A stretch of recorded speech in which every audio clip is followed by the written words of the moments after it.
On the drive to Tulsa, I had time to think back to the conversations we had in Springfield and St. Louis about the Black Muslim experience.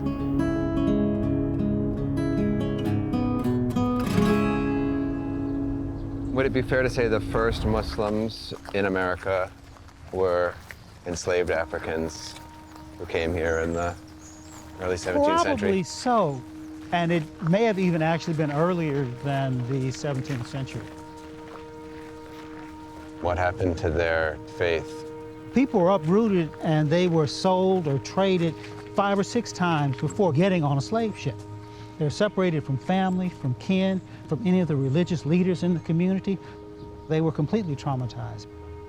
Even more so perhaps than refugees were, because refugees usually have somebody else with them. It's more of a group experience. Right. They get on a slave ship where they are dehumanized. They're put in chains. They're watching people die next to them. Anywhere from 15 to 40% of the people on the ships in the Middle Passage died. Right, right.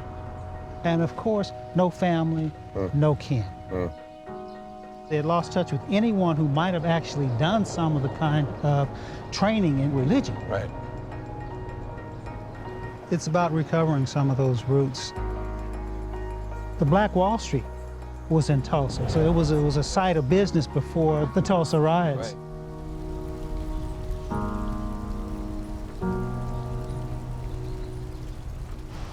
We are in Oklahoma at the Reconciliation Park. This is the location of where the Black Wall Street was, where the massacre happened. And it's been wonderful to have the opportunity to learn from people who live here, who are on the ground doing that beautiful work of healing.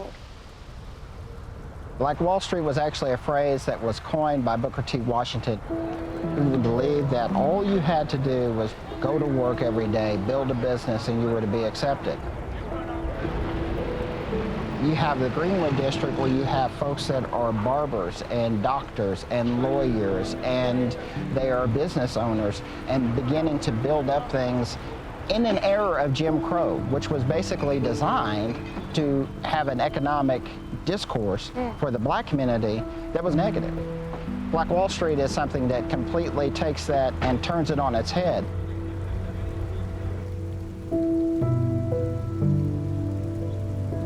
The morning of May 31st, 1921, you have a man and a woman that are in an elevator.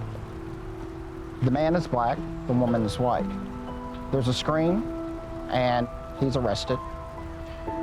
Word begins spreading all over the city of Tulsa that this black man has accosted this white woman, and the stories begin to expand and get worse and worse as they're being told. This mob begins to gather black business owners, family men, just whoever was there, go down to the courthouse because they want to make sure that nothing's going to happen. And immediately, there's a conflict. A scuffle ensues, a shot rings out. Black residents retreat.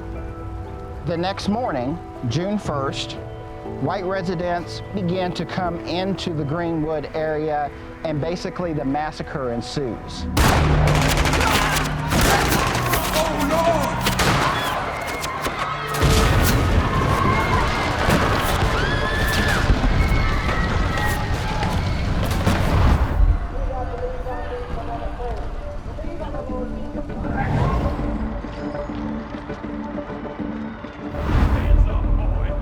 Hundreds of African Americans that were here in the Greenwood District are killed.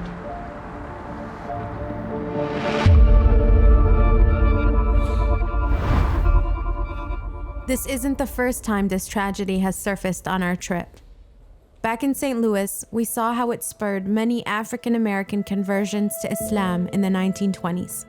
In order to understand why African Americans became Muslim, you have to understand what happened in cities like Tulsa and all along Route 66. Right. African Americans identified in Islam a religion of political liberation and psychological liberation from the kinds of racism that they experience on a day-to-day basis. Some people decide on giving up on this middle-class white notion of America. They decide to establish their own communities with their own strength.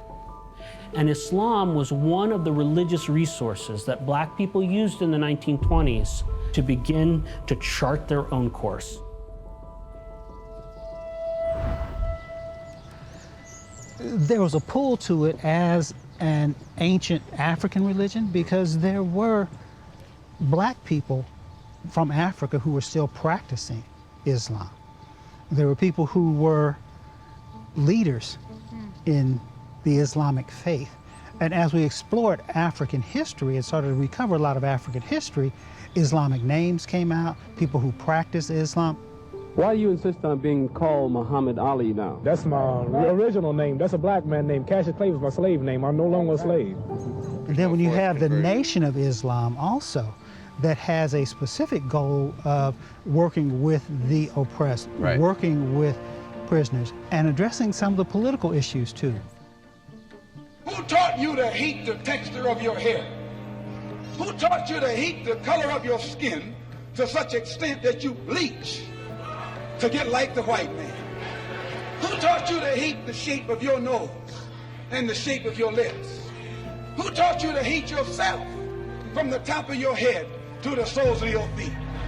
Who taught you to hate your own kind? Who taught you to hate the race that you belong to? So much so that you don't want to be around each other. No, before you come asking Mr. Muhammad, does he teach hate? You should ask yourself, who taught you to hate being what God gave you?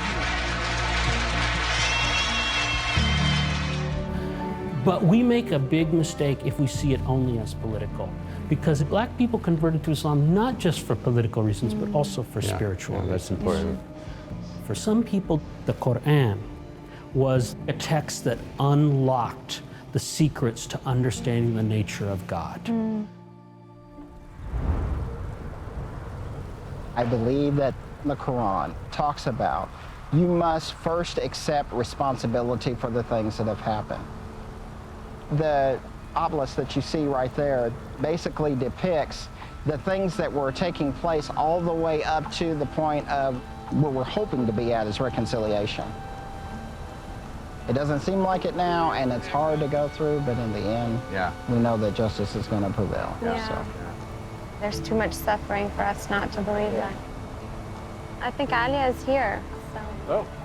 Before getting to Tulsa, we were introduced to Alia Shimi.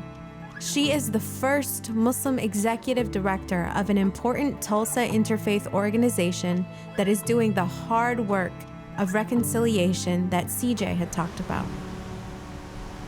And I just want to say how truly inspired I am by all the work you're doing here in Tulsa. Thank you. I really, truly appreciate it. I'm truly humbled. I can't do this work by myself. You know, we're a team and we get to do this work together.